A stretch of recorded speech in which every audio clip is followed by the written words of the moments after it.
Okay, how much do you need to start in rent to rent? How much does it cost? The legalities, taking on your first deal, furnishing, getting live, etc., etc., etc. Hit that like, hit that subscribe, and I get straight into it. Okay, so it depends on how you're going to do this. If you're going to do this on your own, you shouldn't, and you should stop right now. But let's say you do. It's going to cost you first month's rent, possibly a deposit. So let's look at the worst case scenario. Yes, it's going to cost you a deposit. This can either be 1 month or 5 weeks with an estate agent. Most landlords go for 1 month, so it's going to cost you 2 months rent. The average 2-bed, 3-bed is about £1,200 now, so £2,500 conservative to take on your first property. Then it's going to become down to the point, is it furnished? Is it not furnished? Does it need a refurb? How much of a refurb? Well, let's say you're taking on a property which is actually a nice spec, recently refurbished. Because I would say don't really settle for less. Maybe if you do come across a nice property but it needs new carpets, try and negotiate that for the landlord. Don't forget, you're just a tenant. You're a corporate tenant at the end of the day. You're looking to add value to the property by delivering an amazing service. You want to deliver on a light refurb, so feature walls is going to be kept immaculate all the time with cleaners in and out all the time. Don't over deliver on a refurb, just tidy it up essentially. With you might have to do new carpets, paint pine doors, anything like looks dated, paint it, obviously with the owner's permission. If you're going to change anything, which might take a bit of effort to revert back once you leave, get the owner's permission. Make sure they are happy with anything you're going to do. So with service accommodation, I would say it's a good £1,500, maybe refurb on a conservative basis, right?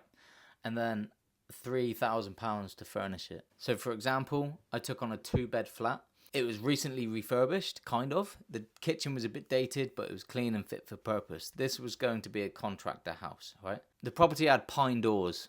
It really did ruin everything. So I obviously asked the landlord, can I paint them white? Painted them white. The fireplace was a pine surround as well, which stood out like a sore thumb. Also had permission to paint that. So painted it all white, really freshened it up. So that's all it required. Then it was just furniture.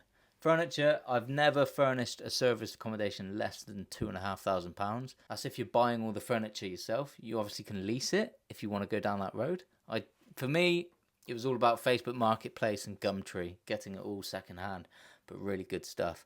Obviously with beds, I would highly recommend buying brand new. That is quite a cost, but with serviced accommodation, I would not settle for secondhand mattresses. So I really don't advise that. Get brand new. Then it's obviously all the bedding kits, the linen, 3 sets of linen for backups and emergencies. Everything around serviced accommodation needs to look a lot nicer than a standard kind of house to appeal to families and contractors that want to stay long term. So it needs to look homely as well. Obviously this is going to cost. So I would say a good £2,500. So what have we got so far? We've got first month's rent, deposit, that's 2 months. Then £2,500 to get a serviced accommodation kind of up to spec.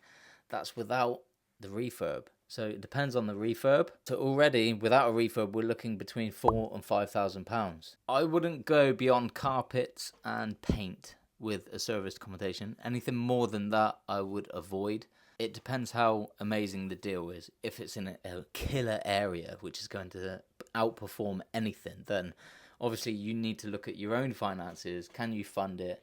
How likely is this deal going to be successful based on your due diligence and comparables you found in the area? So you need to be trained properly if you're going to take on a property that needs a bit more of a refurb. With Rent HMO, if you're going down through the estate agent route, like everything's negotiable anyway.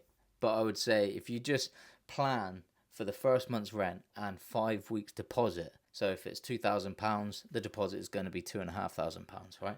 So if you just plan for the first month's rent and a deposit, a refurb for a HMO, like a standard student property through an estate agent as a rent to rent, the max you are probably going to spend on a furnished HMO is about £1,000.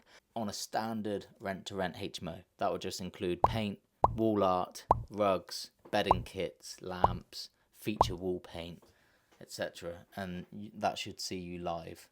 And then you can charge your tenants first and last month's rent. So it's not a deposit, doesn't have to sit in a deposit scheme. You take the first and last month's rent up front upon moving in. Most tenants are expecting to pay a deposit anyway, so they've prepared to be able to pay that amount.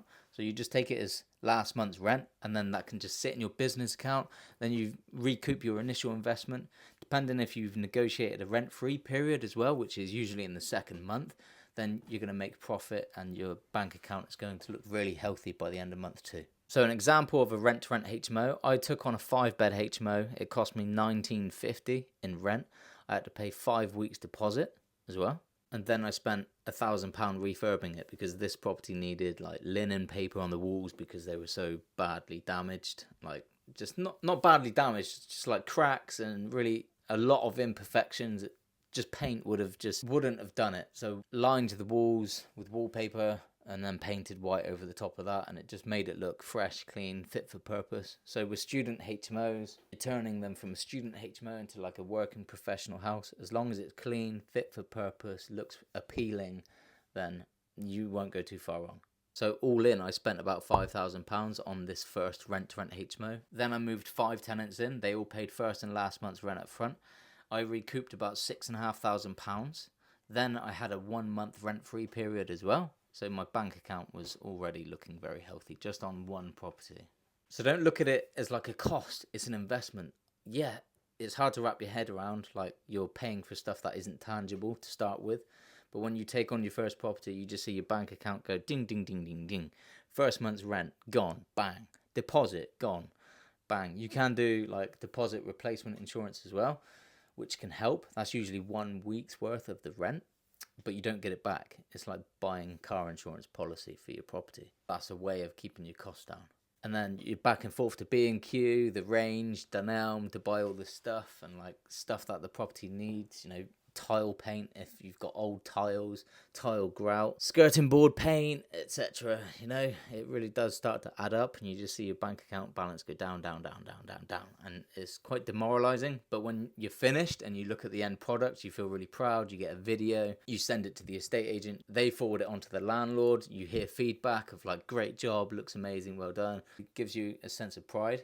You feel really proud about what you've done. Getting the first property is honestly the hardest, but once you've done it and you take pictures and you do videos, you can use it as leverage to show landlords, look how this property looked, this is how we left it. You're more sold on your own business model and the services you can provide, which really helps. So you can take on a property for less because sometimes it just requires first month's rent and then you get the property. No deposit, no refurb, just furniture costs. But I would say if you allocate £3,500 to £5,000, you should be good to take on your first property, get it live. I hope that helps. If you guys have any questions, just leave it in the chat box and I'll get back to you. I'll see you on the next video.